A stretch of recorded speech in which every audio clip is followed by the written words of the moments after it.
नमस्कार, total health में आप सभी का स्वागत है। मैं हूं किरण भारद्वाज।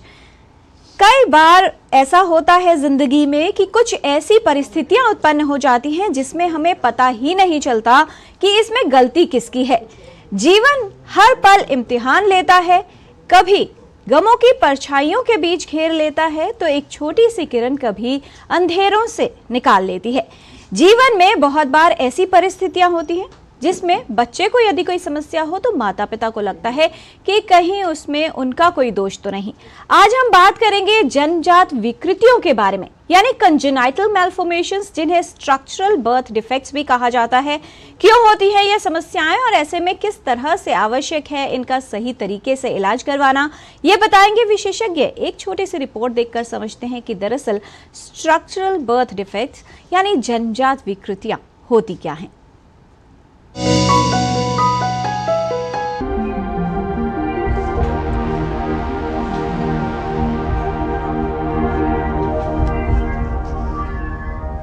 कंजेनाइटल डिफॉर्मिटीज यानी शिशु में जन्म से ही किसी प्रकार की विकृति होना, जिसके कई कारण हो सकते हैं। कई बार गर्भावस्था के दौरान की गई लापरवाही, आनुवंशिक कारणों या फिर किसी अन्य कारण से शिशु जन्मजात विकृति से ग्रस्त हो जाता है। कुछ विकृतियां अत्यधिक गंभीर होती हैं और शिशु के लिए घातक सिद्ध हो सकती हैं। वहीं कुछ अन्य विकृतियां सिर्फ शिशु की शारीरिक सुंदरता को ही प्रभावित करती हैं।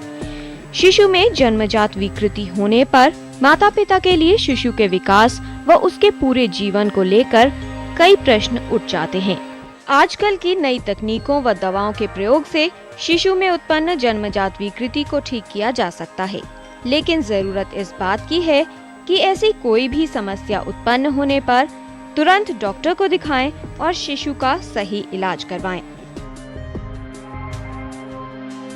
साथ ही जरूरी है गर्भावस्था के दौरान सावधानी रखना, जिससे जन्मजात विकृतियों से बचाव और उनकी जल्द पहचान संभव हो सके। किरण भारद्वाज, डीडी न्यूज।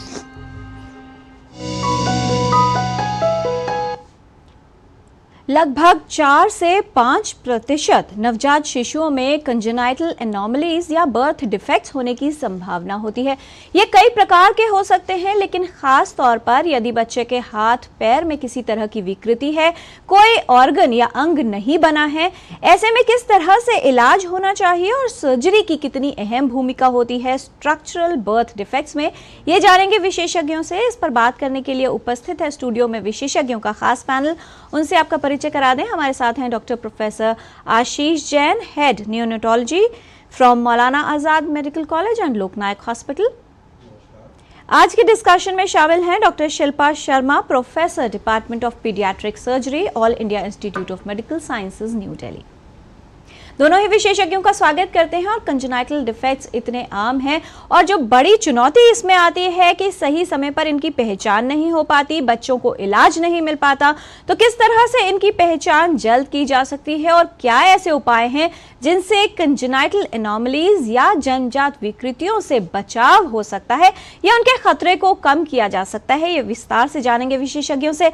इस विषय से संबंधित अगर आपकी कोई समस्या है या सवाल है तो आप हमारे टोल फ्री नंबर पर कॉल कर सकते हैं। नंबर है 1800111234। आप अपने प्रश्न ईमेल के माध्यम से भी हम तक पहुंचा सकते हैं। ईमेल एड्रेस है ddnewstotalhealth@gmail.com। तो आइए जानकारी की शुरुआत करते हैं और समझते हैं इस समस्या के बारे में और जानने की कोशिश करते हैं कि क्या है इसके समाधान। सबसे पहले डॉक्टर आशीष, आपसे समझना चाहेंगे कि जन्मजात विकृतियों की जब बात होती है तो सबसे पहली बात माता पिता को लगता है कि यह हमारे बुरे कर्मों का नतीजा है और न जाने क्या क्या ऐसी बातें तमाम लोग उनको बोलते हैं।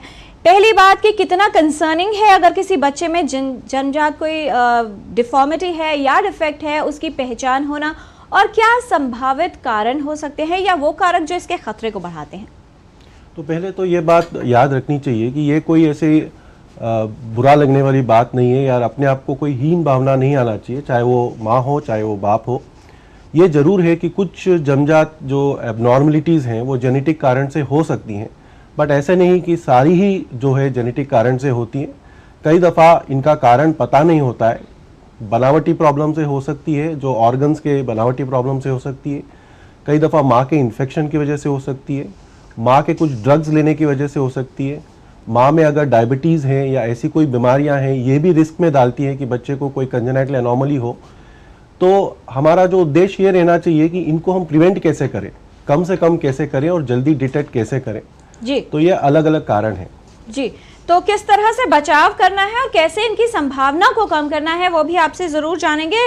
डॉक्टर शिल्पा, अगर स्ट्रक्चरल डिफेक्ट्स की बात की जाए तो मोटे तौर पे किस तरह की समस्याएं किसी शिशु में हो सकती हैं और कौन से वो कारक हैं जिनकी वजह से, क्योंकि माँ को लगता है कि शायद मेरी ही कोई भूल होगी, मैंने खाने पीने में कुछ गड़बड़ की, किस तरह से पता किया जा सकता है और कौन सी वो समस्याएं हैं जो मुख्य तौर पर किसी शिशु में हो सकती हैं?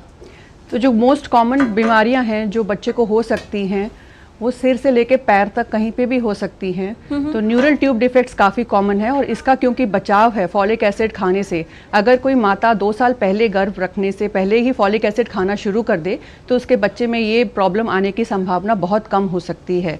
जो कि स्ट्रक्चरल डिफॉर्मिटीज़ हैं वो बॉडी में कहीं भी हो सकती हैं, सर से लेके पाँव तक। तो cleft lip, cleft palate, tracheoesophageal fistula हो सकता है जिसमें खाने की नली और सांस की नली मिली होती है, फेफड़े में छेद हो सकता है, नीचे जो किडनी है उसके आगे जाके जो यूरेटर होता है उसमें रुकावट में थोड़ा कमी हो सकती है जिसके कारण किडनी फूल सकती है, नीचे पेशाब के रास्ते में भी रुकावट हो सकती है पैदाइशी, जिसके कारण इतनी रुकावट होती है कि उसके किडनी पे बैक प्रेशर चेंजेस हो जाते हैं जब वो बच्चा माँ के गर्भ में होता है तभी। तो ये तभी से हमें मालूम पड़ सकता है कि ये बीमारियाँ बच्चे को हैं। जी, डॉक्टर आशीष जैन, कितनी महत्वपूर्ण मानते हैं आप कि जब प्रेगनेंसी प्लान की जाए पहले ये जान लिया जाए कि माँ को किसी तरह की समस्या तो नहीं थी, किसी तरह की मेडिकेशन पे तो नहीं थी, और उसके बाद रेगुलर चेकअप्स करवाना या जांच करवाना गर्भावस्था के दौरान कितना महत्वपूर्ण है इस तरह की किसी भी विकृति की जल्द पहचान के लिए?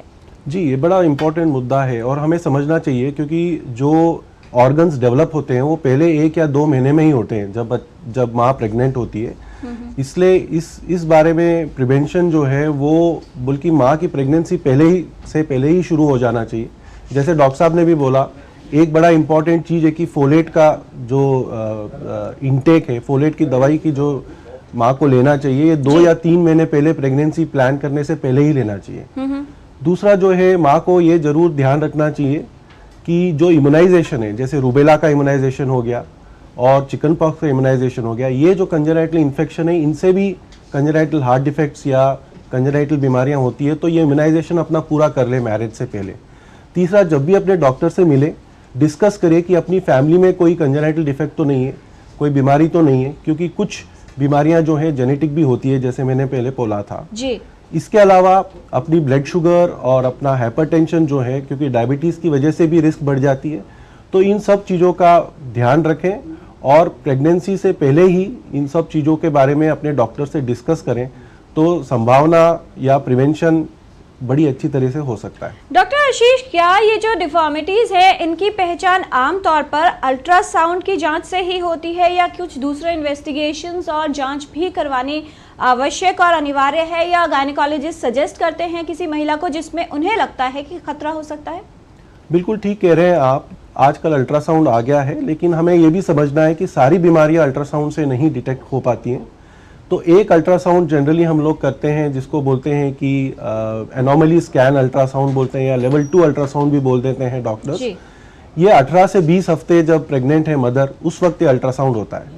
लेकिन ये समझना जरूरी है कि कुछ बीमारियां जो है 4-5% चांसेस मिस भी होने के होते हैं, तो लेकिन जैसे मैंने बोला कि 90 to 95% मेजर बीमारियां जो स्ट्रक्चरल होती हैं ये अल्ट्रासाउंड से डिटेक्ट हो जाती हैं। तो ये हर जो लेडी है जो प्रेग्नेंट है, गर्भवती है, उसको ये कराना चाहिए जी। साथ में कुछ जेनेटिक बीमारियां होती है जो अल्ट्रासाउंड से नहीं पता चलती, तो इन जेनेटिक बीमारियों के लिए फैमिली हिस्ट्री बड़ी इंपॉर्टेंट है और फैमिली हिस्ट्री से डायरेक्टेड कुछ टेस्ट होते हैं, ब्लड के टेस्ट होते हैं या जो पानी बच्चे के आसपास होता है उसका टेस्ट होता है जिसको एमनियोटिक फ्लूइड का एग्जामिनेशन बोलते हैं।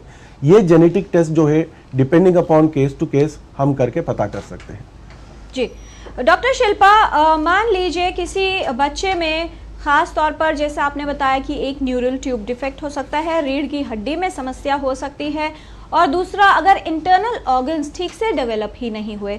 ऐसी स्थितियों में अगर शुरुआती दौर में यानी गर्भावस्था के दौरान ही अगर पता चल जाता है, रेगुलर अल्ट्रासाउंड करवाए जाते हैं और ये डिटेक्ट हो जाता है कि ऑर्गन फॉर्मेशन नहीं हुआ है, तो किस तरह से ऐसे केसेस को डील करते हैं, क्या विकल्प रहते हैं महिला के पास? तो जब बच्चा माँ के पेट में होता है और जान से पता लग जाता है अल्ट्रासाउंड से कि कुछ ना कुछ दिक्कत है, माँ के जो पेट के अंदर एमनियोटिक फ्लूइड है उसका कंटेंट को मॉनिटर करना बहुत ज़रूरी है। कई बार वो कंटेंट ज़्यादा हो जाता है जिसको पॉलीहाइड्रोमनियोस कहते हैं, कई बार कम हो जाता है जो ओलिगोहाइड्रोमनियोस कहते हैं। तो अगर खाने पीने से लेकर कुछ समस्या होगी तो माँ का पेट के अंदर जो पानी वो बढ़ जाएगा। जब ये ज़्यादा बढ़ जाएगा तो शिशु की जान को खतरा होगा। तो इसमें पानी थोड़ा सा निकाल सकते हैं गायनोकोलॉजिस्ट, और अगर कम होगा तो उस पानी को हम रिप्लेस भी कर सकते हैं। एंटीनेटल भी सर्जरी हो सकती है, जैसे पोस्टीरियर यूरेथ्रल वाल्व है, अगर उसके कारण बच्चे को रुकावट है पेशाब करने में तो बच्चे के ब्लैडर के अंदर एक कैथेटर डाल के उसका बहाव डायरेक्टली माँ के पानी के अंदर कर सकते हैं। ये भी पॉसिबिलिटीज़ हैं। अगर उसके डायफ्राम में छेद है, इसको कंजेनिटल डायफ्रामेटिक हर्निया कहते हैं, जिसमें कि सारी आंतें ऊपर छाती में पहुंच जाती हैं, तो बच्चे की लंग डेवलप नहीं हो पाती। तो इसमें एंटीनेटल पीरियड में ही एक बैलून डाल के लंग को रोक सकते हैं। तो जो लंग का फ्लूइड है वो बढ़ जाता है और वो कंटेंट्स को वापस पेट में घुसा देता है और लंग डेवलपमेंट पॉसिबल है। तो काफ़ी सारी टेक्निकी एडवांसेस हो चुकी हैं इस फील्ड में और सब जानकारी बहुत ज़रूरी है। अगर कोई बहुत घातक बीमारी है और वो 20 हफ्ते से पहले, जो कि हमारा MTP लॉ कहता है, अब तो 24 हफ्ते हो गया, अगर बहुत घातक बीमारी जैसे कि पेशाब का थैली बना ही ना हो और इसमें आगे की लिंक भी नहीं बनी होती अगर लड़के होते, तो इनका जीवन इतना स्वस्थ नहीं रहता। तो इन बच्चों को 20 हफ्ते से पहले या 24 हफ्ते से पहले डिटेक्ट करके मेडिकल टर्मिनेशन ऑफ प्रेगनेंसी भी करा सकते हैं। जी डॉक्टर आशीष जैन, मान लीजिए विकृति का पता गर्भावस्था के दौरान चला या नहीं भी चला, जन्म के समय किस तरह की जांच, एक तो क्लिनिकल एग्जामिनेशन आप लोग किस तरह से करते हैं या विशेषज्ञों को करना चाहिए ये जानने के लिए कि बच्चे के अंदर किसी तरह का कंजेनाइटल डिफेक्ट तो नहीं है, जो क्लिनिकल एग्जामिनेशन से या कुछ लक्षण हो जिनसे पता किया जा सके? तो जैसे ही बच्चा पैदा होता है पहले 24 घंटा बड़ा इंपॉर्टेंट है, और इस 24 घंटे में जो बच्चे की प्रतिक्रिया है, पेशाब कर रहा है नहीं कर रहा है, लैट्रिन कर रहा है नहीं कर रहा है, ठीक से सांस ले रहा है नहीं ले रहा है, नीला पड़ रहा है नहीं पड़ रहा है, ये सारी चीज़ें पहले 24 से 48 घंटे में देखना बड़ा ज़रूरी है, जो कि कहीं ना कहीं मार्कर हो सकती है कोई कंजेनाइटल बर्थ डिफेक्ट की। इसके अलावा जैसे ही बच्चा पैदा होता है उसको, जैसे डॉक्टर साहब ने भी बोला, सिर से लेकर पैर तक पूरी तरीके से एग्जामिन करना चाहिए। मुख्य रूप से जो कंजेनाइटल डिफेक्ट्स हम देख सकते हैं, एक तो सिर में अगर पिलपिलापन हो या कोई रीढ़ की हड्डी की जगह फोड़ा हो जिसको हम मेनिंगोमाइलोसील बोलते हैं या न्यूरल ट्यूब का दोष बोलते हैं। उसके बाद आप देखें कि कहीं आंखों में वाइटनेस तो नहीं है जिसको हम कंजेनाइटल कैटरैक्ट बोलते हैं। तीसरा देखें मुंह में तालू, देखें कि तालू में कोई गैप तो नहीं है या होठ कोई कटा हुआ तो नहीं है, ये भी चीज़ें देखनी चाहिए। और कोई स्वेलिंग नेक में वगैरह तो नहीं है जिसको हम सिस्टिक हाइग्रोमा बोलते हैं, जिसकी वजह से बच्चे को सांस में दिक्कत हो सकती है। और अगर बच्चा नीला पड़ रहा है तो ये लक्षण होता है हार्ट डिजीज़ का, तो इसका सैचुरेशन देखना भी बड़ा ज़रूरी है, जो कि हम आजकल पल्स ऑक्सीमीट्री स्क्रीनिंग के नाम पे हर बच्चे को करते हैं, जिससे कार्डियक डिजीज़ का भी पता चलता है। इसके अलावा अगर उसके पैर टेढ़े हैं तो भी इसको हम CTV बोलते हैं, जिसका इलाज है और बड़ी अच्छी तरह से इलाज हो सकता है। और साथ में कई दफ़ा बच्चे के जो कूल्हे हैं वो फैले हुए होते हैं, जिसको हम बोलते हैं डिस्प्लेजिया ऑफ हिप, जो फीमेल बेबीज़ और जो ब्रीच से डिलीवर होते हैं, इन बेबीज़ में कॉमन होता है। तो इस तरीके से अगर आप बच्चे को ऊपर से लेके नीचे तक पूरा स्क्रीन करेंगे तो काफ़ी कंजेनाइटल डिफेक्ट्स जो हैं, जो जान के खतरे वाले हैं, वो हम डिटेक्ट करके उनको अर्ली इलाज कर सकते हैं। साथ में उसको देखें कि बच्चा सांस ठीक ले रहा है, दूध ठीक पी रहा है, कोई उल्टी नहीं कर रहा है, उसकी नीलापन नहीं है, और साथ में लैट्रिन और पेशाब जो है वो टाइम पे कर रहा है। अगर कोई डिफेक्ट नहीं दिख रहा है और ये सारी प्रतिक्रिया बच्चा टाइम पे कर रहा है तो फिर हम एश्योर हो सकते हैं कि कोई मेजर कंजेनाइटल डिफेक्ट बच्चे में नहीं है। जी डॉक्टर शिल्पा, एक सवाल आ गया है हमारे पास। कविता जी हैं, वो ये पूछ रही हैं, उनके बच्चे का जन्म हुआ तो उनके बच्चे के पैर थोड़े बाहर की तरफ, उन्हें ऐसा लगता है कि टेढ़े हैं। क्या ऐसी स्थिति में इन्हें इंतज़ार करना चाहिए? क्या घर पर मालिश करके या कोई और घर के नुस्खे अपना के इनको ठीक किया जा सकता है, या क्या इंटरवेंशन इसके लिए आवश्यक होगा? बच्चे की जो आयु है वो 1 महीना 20 दिन है। हाँ, तो इनको घर पे इंतज़ार तो बिल्कुल नहीं करना चाहिए। डॉक्टर को दिखाना चाहिए, ऑर्थोपेडिक सर्जन को दिखाना चाहिए। इस बीमारी को क्लब फुट कहते हैं। शुरू में डॉक्टर भी मालिश बताएगा, लेकिन वो मालिश तरीके से होती है जिसमें पैर को ऊपर और अंदर की तरफ करना सिखाएंगे। वो रेगुलरली करनी पड़ेगी और फॉलो अप में रखना पड़ेगा कि कितना फ़र्क पड़ा है। अगर डिफॉर्मिटी ज़्यादा है तो हो सकता है डॉक्टर प्लास्टर भी लगा दें। अगर 6 महीने से पहले बच्चे को ठीक से दिखाते रहेंगे तो ये बिना ऑपरेशन के ठीक हो जाएगी। अगर देर करेंगे तो फिर ऑपरेशन करना पड़ता है, जिसमें टीनोटमी कहते हैं। तो वो ऑपरेशन के बाद फिर बच्चे को जूता पहन के रखना पड़ता है। तो अगर टाइम से दिखा देंगे तो जल्दी इलाज हो जाएगा और बच्चा चल पाएगा, अच्छी तरह भाग पाएगा। अगर देर करेंगे तो बच्चे को कोई ना कोई तकलीफ रह जाएगी आगे की उम्र के लिए। जी डॉक्टर शिल्पा, अगर बच्चों के डिफॉर्मिटीज़ की बात की जाए, एक तो बात हुई थी मेनिंगोसील की, जिक्र किया डॉक्टर आशीष ने, उसके अलावा कौन सी ऐसी स्थितियां हैं जो बच्चे को अगर जन्म के समय है तो एक मेडिकल इमरजेंसी की तरह लिया जाना चाहिए और तुरंत सर्जरी की आवश्यकता होती है? क्योंकि बहुत से ऐसे माता पिता होते हैं जिन्हें लगता है इतने छोटे बच्चे में सर्जरी कैसे हो सकती है, और उस वजह से भी काफ़ी समय नष्ट हो जाता है। कुछ बीमारियां ऐसी हैं जो जानलेवा होती हैं, घातक होती हैं, और इनको डायग्नोस करना बहुत ज़रूरी है। जैसे कि ट्रेकियोइसोफेजियल फिस्टुला होता है। इसमें क्या होता है, मुंह, बच्चे के मुंह से झाग आ रही होती है। तो अगर कोई दाई ऐसे बच्चे को जन्म कराए जिसके मुंह से झाग आ रही हो, उसको माँ का दूध का सेवन नहीं देना है। उसको तुरंत पीडियाट्रिशियन को दिखाना है, जो देखेंगे नली डाल के कि रास्ता पूरा है कि नहीं है। वो नली रुक जाती है गले के अंदर, वो नीचे तक जाती ही नहीं है। तो अगर ऐसे बच्चे को दूध पिलाया जाए तो वो दूध पूरा छाती में जा रहा होता है और बच्चे को निमोनिया कर रहा होता है, जो कि जानलेवा होता है। इस बच्चे की सर्जरी जल्दी होनी चाहिए पीडियाट्रिक सर्जरी के द्वारा। तो इनको तुरंत ऐसे हॉस्पिटल में शिफ्ट करना चाहिए रिसर्सिटेशन के बाद, जहाँ पे उसकी सर्जरी हो सके। दूसरी बीमारी है लैट्रिन का रास्ता ना होना। अगर कोई लड़का है और उसके पीछे रास्ता नहीं है लैट्रिन का, तो वो लैट्रिन का रास्ता यूरिन के रास्ते में छोटा सा ट्रैक्ट होता है जो सिर्फ यूरिन से निकल सकता है। तो ये बच्चा ढंग से लैट्रिन बाहर नहीं निकाल सकता। इसका पेट फूल जाएगा, और अगर पेट फूल जाएगा तो उसको सांस लेने में दिक्कत होगी और फिर घातक होगा। ज़्यादा देर करेंगे तो वो आंत फट भी सकती है। तो कोई भी दाई या कोई भी डॉक्टर बच्चे की डिलीवरी कर रहे हो तो ये ज़रूर देखें कि सांस पीछे लैट्रिन का रास्ता है कि नहीं है। एक बीमारी होती है कंजेनिटल डायफ्रामेटिक हर्निया, जिसमें जैसे डॉक्टर साहब ने बताया नीला बच्चा पैदा हो सकता है, या पैदा होने के बाद उसकी सांस की धमी बहुत तेज़ चल रही होती है। तो ऐसे बच्चे को बैग एंड मास्क नहीं लगाते, क्योंकि अगर बैग एंड मास्क से उसको इन्फ्लेट करेंगे तो जो लंग्स के अंदर प्रॉब्लम है, उसकी जो इंटेस्टाइन के अंदर हवा डाल के वो वापस और बड़ा होगा तो दिक्कत होगी। तुरंत पीडियाट्रिशियन को दिखा के सांस की नली डालनी पड़ती, जिसको इंट्यूबेशन कहते हैं, ताकि बच्चा ठीक से सांस ले पाए और वो नली सीधा लंग्स के अंदर जाए और फेफड़ा फुला के पेट को नीचे कर सकें, हवा पेट के अंदर ना घुसे। ये छोटी बीमारियां हैं, लेकिन ये सारी इलाज इनका बहुत अच्छा है, पोस्ट ऑप आउटकम बहुत अच्छा है और लंबी आयु जीते हैं ये बच्चे, इसलिए कोई घबराने की बात नहीं है। आजकल एनेस्थीसिया भी बहुत तरक्की कर चुका है और कोई हमें तकलीफ नहीं होती है एनेस्थीसिया देने में। कुछ घंटों के बाद भी एनेस्थीसिया देने में कोई तकलीफ नहीं होती, मिनटों में भी देने में कोई तकलीफ नहीं होती। एक बीमारी होती है गैस्ट्रोस्काइसिस, जिसमें सारी आंतें ही बाहर होती हैं एक छोटे से छेद के द्वारा। तो ये अगर जब माँ के पेट में था उसमें टाइम अल्ट्रासाउंड नहीं हुआ और नहीं पता चला और एकदम डिलीवरी के टाइम पता चला, तो तुरंत ये आंतों को अंदर करना बहुत ज़रूरी है। नहीं तो जितनी देर बाहर रहेंगी, जितने मिनट बाहर रहेंगी, उतनी ये फूलती जाएंगी और ख़राब हो जाएंगी, फिर अंदर डालने में फिर जानलेवा होगा। इसलिए तुरंत जल्दी डॉक्टर को दिखाना बहुत ज़रूरी है। जी, एक और जो कंडीशन होती है डॉक्टर आशीष जैन की, जब शिशु जन्म लेता है तो बहुत से नवजात शिशुओं में पीलिया देखा जाता है और डॉक्टर्स ये कहते भी हैं कि ये बहुत ही आम है, तो कुछ समय में दूर हो जाएगा। कौन सी वो स्थितियां हैं जिसमें पीलिया एक इमरजेंसी या बड़ी समस्या का लक्षण हो सकता है? देखिए, पीलिया कई कारणों से हो सकता है। एक तो सर्जिकल कारण हो सकता है पीलिया का, और दूसरा कारण हो सकता है ब्लड की प्रॉब्लम की वजह से, या हीमोलाइसिस जो हम बोलते हैं कि ब्लड ज़्यादा टूट रहा है, इसकी वजह से भी हो सकता है।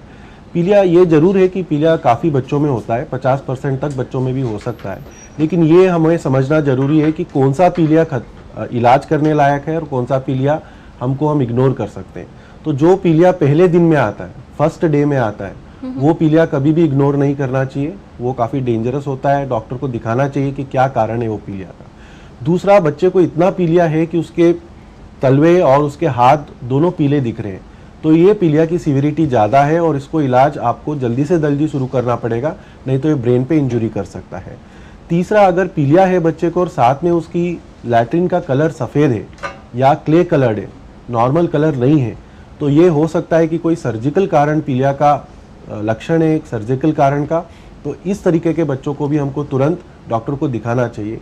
या कोई हल्का फुल्का पीलिया भी है जो 15 दिन से ज़्यादा चल रहा है एक बच्चे में, तो ये भी बताता है कि कोई ना कोई प्रॉब्लम है बच्चे को, और इस प्रॉब्लम का निवारण करने के लिए डॉक्टर के पास तुरंत बच्चे को लेके जाना चाहिए। तो ये चीज़ें याद रखें कि जो पीलिया जल्दी आ रहा है, जो पीलिया ज़्यादा समय तक रह रहा है, जो पीलिया इतना है कि तलवों को भी पीला कर रहा है, हैंड स्लग्स को पीला कर रहा है, और अगर लैट्रिन सफ़ेद आ रही है, तो ये सारे लक्षण हैं जो इलाज करने वाले पीलिया के हैं और ये तुरंत डॉक्टर को दिखाना चाहिए। जी, फिलहाल एक कॉलर है जूनागढ़ से, मनीष है फोन लाइन पर। मनीष, आपका बहुत स्वागत। क्या जानना चाहते हैं आप? पूछिए सवाल। डीएमडी है हमारे बच्चे को, उसको क्या सर्वर हो सकती है? डीएमडी के लिए क्या करें? क्या समस्या बताई गई है Manish ji? DMD Duchenne muscular disease. जी, doctor Shilpa. Duchenne muscular defect एक बहुत ही घातक बीमारी है, जेनेटिक प्रॉब्लम है, तो ये बीमारी अच्छी नहीं है। इसको आपको पीडियाट्रिक न्यूरोलॉजिस्ट को दिखाना चाहिए। मसल वीकनेस हो जाती है, आगे जाके हार्ट में भी इफेक्ट होता है। जेनेटिक थेरेपी आजकल इसके लिए आई है जिसमें डीएमटी को बेक्विथ में कन्वर्ट कर देते हैं, लेकिन वो काफ़ी महंगी है। अभी आपका बच्चा कितने आयु का है? शायद अब वो फोन कॉल पर नहीं है, लेकिन इनको कहा जा सकता है कि तुरंत एक विशेषज्ञ को दिखा लें और शायद उनसे ये सलाह। विशेषज्ञ को तो दिखाया है, इसकी सारवार बहुत। आपके बच्चे की उम्र कितनी है मनीष जी? 7 साल है। 7 वर्ष का है डॉक्टर शिल्पा। हाँ, तो आपको इसका ध्यान रखना है कि आपको पीडियाट्रिक न्यूरोलॉजिस्ट के कंटिन्यूअस टच में रहना है। एक हार्ट का इको भी करा के रखना है। बच्चे की आयु ज़्यादा नहीं है, गंभीर समस्या है, 14-15 साल तक इसकी आयु है, आपको ध्यान रखना पड़ेगा। जी, आज हम टोटल हेल्थ में बात कर रहे हैं जन्मजात विकृतियों के बारे में। हमारे साथ हैं डॉक्टर आशीष जैन, डॉक्टर शिल्पा शर्मा। अब समय है कुछ और भ्रमों को दूर करने का। रैपिड फायर क्वेश्चंस राउंड के माध्यम से छोटे सवाल और बहुत छोटे जवाब। पहला सवाल डॉक्टर आशीष आपसे कि क्या सारे जन्मजात विकृतियां और विकार हेरिडिटरी होते हैं या वंशानुगत चलते हैं? बिल्कुल नहीं। डॉक्टर शिल्पा, क्या और सारे स्ट्रक्चरल डिफेक्ट्स जो है यानी जन्मजात विकृतियां हैं उनके लिए सर्जरी करना अनिवार्य होता है? जिनमें सर्जरी कर सकते हैं और डिफेक्ट ठीक कर सकते हैं उनमें जरूर करनी चाहिए। कुछ छोटे छोटे डिफेक्ट्स होते हैं जैसे कान एक्स्ट्रा पीना, थोड़ा वो छोड़ सकते हैं। जी, डॉक्टर आशीष, क्या जन्मजात विकृतियों का एक बड़ा कारण फॉलिक एसिड की कमी हो सकती है माता में? बिल्कुल हो सकती है, और ये समझना चाहिए कि अगर माता फोलिक एसिड लेती है प्रेगनेंसी से पहले, तो जो न्यूरल ट्यूब का दोष है वो ऑलमोस्ट 60 to 70% आप कम कर सकते हैं। तो ये बड़ा इंपॉर्टेंट है। इनफैक्ट बड़े सारे देशों में फोलिक एसिड को फोर्टिफाई, आटे में डाल के फोर्टिफाई किया गया है, जहाँ पे ये बीमारियां ज्यादा है। जी, और हमारे देश में सप्लीमेंट्स बहुत ही आसानी से उपलब्ध हैं जो हर गर्भवती माँ को, या कहा जाता है कि गर्भावस्था से पहले ही लेने शुरू कर देने चाहिए। डॉक्टर शिल्पा, क्या अगर सर्जरी की रिक्वायरमेंट है किसी बच्चे को जिसमें जन्मजात विकृति है, तो बहुत से लोग ये मानते हैं कि जितना उसे डिले किया जाए उतना अच्छा है, शायद वो विकृति खुद ही ठीक हो जाए। ऐसा कुछ नहीं है। सारी बीमारियों को ऑपरेशन करना बहुत ज़रूरी है। हाँ, टाइम अलग अलग होता है, तो एक बार पीडियाट्रिक सर्जन को दिखा के उस बीमारी के अनुसार उसका टाइम तय कर लें, डिले ना करें, क्योंकि डिले करने से बच्चे को नुकसान हो सकता है। डॉक्टर आशीष, अगर एक बच्चे में स्ट्रक्चरल डिफेक्ट है, जन्मजात विकृति है, तो क्या दूसरे बच्चे में इसके होने की संभावना अधिक हो जाती है? ये डिपेंड करता है कि वो स्ट्रक्चरल डिफेक्ट एक जेनेटिक बीमारी के वजह से है या उसके वजह से नहीं है। जैसे मैंने बोला कि सारे स्ट्रक्चरल डिफेक्ट के साथ ये कहना ठीक नहीं होगा कि दूसरे बच्चे को भी होगा। डॉक्टर शिल्पा शर्मा, क्या न्यूरल ट्यूब डिफेक्ट की वजह से बच्चे का मूत्र और स्टूल फंक्शन भी प्रभावित हो सकता है? सारे बच्चों में नहीं, कुछ में हाँ हो सकता है। डॉक्टर आशीष जैन, इनमें से क्या माता में समस्या हो तो बच्चे में समस्या होने की संभावना बढ़ सकती है? रुबेला का इन्फेक्शन या फिर धूम्रपान करना, अल्कोहल का सेवन करना? जैसे मैंने पहले भी बोला कि अगर रुबेला है तो बच्चे में आंखों की बीमारी, कंजेनाइटल हार्ट डिजीज मतलब दिल की बीमारी हो सकती है। धूम्रपान से कुछ डिफेक्ट्स हो सकते हैं, बट ज़्यादातर बच्चे की ग्रोथ पेट में कम हो जाती है, तो ये बड़ा इंपॉर्टेंट कॉज है धूम्रपान से। जी, डॉक्टर शिल्पा, क्या फीटस यानी भ्रूण में भी स्ट्रक्चरल डिफेक्ट्स के लिए कुछ मामलों में सर्जरी की जा सकती है? हाँ जी, कंजेनाइटल डायफ्रामेटिक हर्निया जैसे मैंने बताया, बैलून डाल सकते हैं, पोस्टीरियर वाल्व में ड्रेन डाल सकते हैं। जी, डॉक्टर आशीष जैन, क्या क्लेफ्ट लिप पैलेट हो यानी तालू ठीक से ना बना हो तो बच्चे को फीड लेने में या स्तनपान कराने में समस्या आती है? कुछ पोजीशंस चेंज करनी पड़ती है बच्चे की। हमने देखा है कि ज़्यादातर बच्चे फीड कर सकते हैं, तो बच्चे को सीधा बिठाएं बिल्कुल प्रॉप्ड अप पोजीशन में, जैसे बच्चा एक घोड़े पे बैठा है और उसका मुंह अपने स्तन की तरफ लेके जाएंगे तो 90% बच्चों को फीडिंग कर सकते हैं। कुछ बच्चों को नहीं कर सकते, उनको लंबा चम्मच या फिर कुछ अदर तरीके होते हैं जिससे हम फीडिंग कर सकते हैं। ऐसे बच्चों को डॉक्टर शिल्पा, जिन्हें क्लेफ्ट लिप पैलेट की समस्या हो, सर्जरी के लिए कितना इंतजार करना पड़ सकता है? क्लेफ्ट लिप की सर्जरी जल्दी होती है तो 3 महीने या से 6 महीने के बीच में करना चाहिए। क्लेफ्ट पैलेट की सर्जरी 1.5 साल की उम्र के बाद। जी, क्या अल्ट्रासाउंड पहले 3 महीने में किया गया अल्ट्रासाउंड बच्चे में स्ट्रक्चरल डिफेक्ट्स को पता लगाने में उपयोगी है? डॉक्टर आशीष जैन, जो कार्डियक बर्थ डिफेक्ट्स है इनको फिर भी पता कर सकता है, लेकिन सारे बर्थ डिफेक्ट्स जो है वो आमतौर पे 18 वीक्स या 20 वीक्स मतलब तकरीबन 4 से 5 महीने पे ही पता चलते हैं, तो कुछ बर्थ डिफेक्ट्स मिस हो जाते हैं। राइट। क्लब फुट अगर है, यानी पैर अगर टेढ़े हैं डॉक्टर शिल्पा, तो क्या उसे एक इमरजेंसी की तरह लिया जाना चाहिए? अर्ली इंटरवेंशन, जल्द इलाज करवाना कितना उपयोगी? इमरजेंसी की तरह नहीं लेना चाहिए, मतलब तुरंत पैदा होते डॉक्टर के पास जाने की ज़रूरत नहीं है, पर हफ्ता 10 दिन का बच्चा हो जाए, ठीक से टिक जाए तो ज़रूर डॉक्टर के पास जाना चाहिए, क्योंकि वो ढंग की मालिश करना सिखाएंगे। 6 महीने से पहले डॉक्टर के पास जाना बहुत ज़रूरी है, क्योंकि 6 महीने से पहले दिखाएंगे तो इलाज होने में ज़्यादा सक्सेस रहता है। जी डॉक्टर आशीष, अगर जन्म के पहले 24 से 48 घंटे में बच्चा यूरिन पास नहीं करता, पेशाब नहीं करता या फिर स्टूल्स पास नहीं करता, तो क्या ये एक रेड फ्लैग साइन है? बिल्कुल, ये बड़ा इंपॉर्टेंट रेड फ्लैग साइन है और इसको सीरियसली लें और तुरंत बच्चों के डॉक्टर के पास दिखाएं, जो उसको एग्जामिन करेगा और देखेगा कि क्या कारण है। डॉक्टर शिल्पा, अगर बच्चे को सर्जरी की आवश्यकता है, क्यों माता पिता को नहीं हिचकिचाना चाहिए इमीडिएट सर्जरी करवाने से? बिल्कुल हिचकिचाना नहीं चाहिए। माँ ने भी तो बच्चे को जन्म दिया है, तो बच्चे को भी ठीक से जीने का पूरा हक है, तो उसकी भी सर्जरी करने की उसको पूरी हक है। डिले बिल्कुल नहीं करना चाहिए। डॉक्टर आशीष जैन, आपका संदेश उन लोगों के लिए जो ये सोचते हैं कि अगर बच्चे में किसी तरह की कंजेनाइटल प्रॉब्लम हो रही है तो सिर्फ माता की ही गलती है, किस तरह से इनकी पहचान जल्द हो सकती है, क्या संदेश देना चाहेंगे? तो इसको बिल्कुल में नकार देना चाहिए, इस टाइप की सोच को कि माँ की ही गलती है। बच्चा जो है वो माँ और बाप के दोनों के जीन्स की वजह से बनता है, तो ये कभी भी नहीं हो सकता कि कल ही माँ की गलती है। और संदेश यही है कि जो एंटीनेटल पीरियड मतलब प्रेगनेंसी में कम से कम 4 विजिट करें, कम से कम 18 से 20 हफ्ते में जो अल्ट्रासाउंड अगर हो पाए तो बहुत अच्छा है, और अपना न्यूट्रिशन का ध्यान रखें। कोई भी दवाई प्रेगनेंसी के वक्त लेने से पहले डॉक्टर को कंसल्ट करें, और डायबिटीज़ और हाइपरटेंशन अगर है उसको ठीक से इलाज करें, और जैसे ही बच्चा पैदा होता है एक बच्चों के डॉक्टर को उसको दिखाएं जो कि उसको पूरी तरीके से एग्जामिन करें। और जो रेड फ्लैग्स हमने अभी तक बताए हैं कि बच्चा सांस ठीक ले, बच्चा नीला नहीं पड़े, टाइम पे पेशाब करे, टाइम पे लैट्रिन करे, ये सब चीज़ों को ध्यान रखें, मेरा यही संदेश है। डॉक्टर शिल्पा, आपका संदेश कितना आवश्यक है लोगों में जागरूक होना और अगर ज़रूरत है तो सही समय पर इलाज करवाना? हर बीमारी के लिए जागरूकता होना बहुत ज़रूरी है, तभी आपका टोटल हेल्थ बहुत अच्छा प्रोग्राम है, सबको देखना चाहिए, तभी तो आप उसका इलाज कर पाएंगे और सही डॉक्टर के पास पहुंच पाएंगे टाइम से। बहुत धन्यवाद इस तमाम जानकारी के लिए डॉक्टर आशीष जैन, डॉक्टर शिल्पा शर्मा। जीवन में चाहे जीवन की चुनौतियों की बात हो या फिर स्वास्थ्य को बेहतर रखने की, बहुत आवश्यक है कि उसकी बेहतर तरीके से तैयारी की जाए।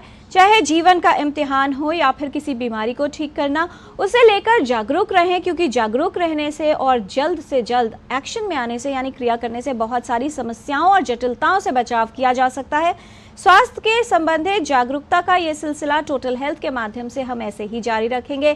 कल मिलेंगे एक और विषय के साथ और हम बात करेंगे कि किस तरह से जीन थेरेपी उपयोगी सिद्ध हो रही है कैंसर के इलाज में। आप देखिएगा टोटल हेल्थ। आज के लिए फिलहाल इतना ही। हमारी पूरी टीम को दीजिए अनुमति। नमस्कार।